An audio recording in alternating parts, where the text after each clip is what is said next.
الشعر له حول السنة ساجننا ولا جالز وما الشعر نطلق صراحة نختار من جزله بيوت ثمينة وناخذ مع الأفكار رحلة سياحة من القصيم نوجه للمدينة وزيد مع مدح الأمير شراحة محمد فهد لعل تبطي سنينه الطيب والمعروف لابس وشاحة تشفق على فعل الجمايل يمينه لو يزعل الحساد قول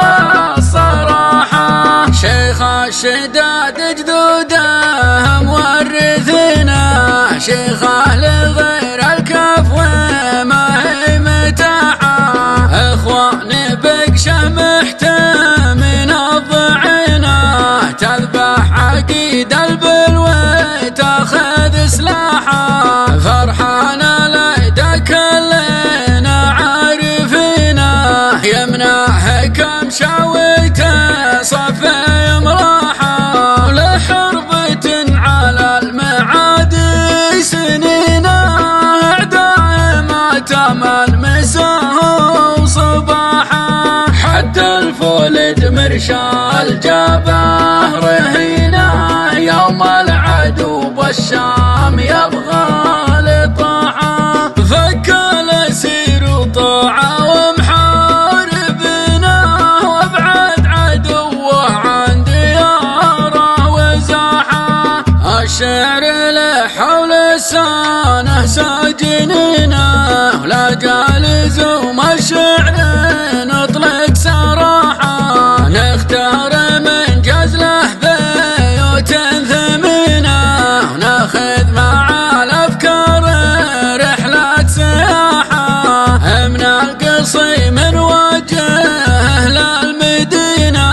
وزيد مع مدح الأمير شراحة محمد فهد لعل تبطي سنينه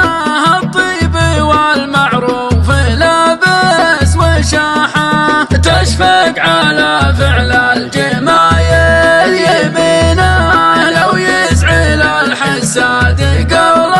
الصراحة شيخ الشداد جدوده مورثنا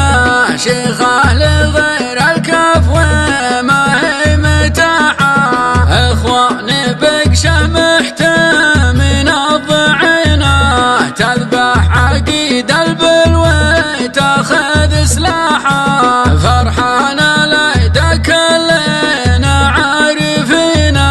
يمنعه كم شويته صفي مراحه لحربة على المعادي سنينه اعداء ما تمن مساه وصباحه حد الفولد مرشال جابه رهينه يوم العدو بالشام يبغى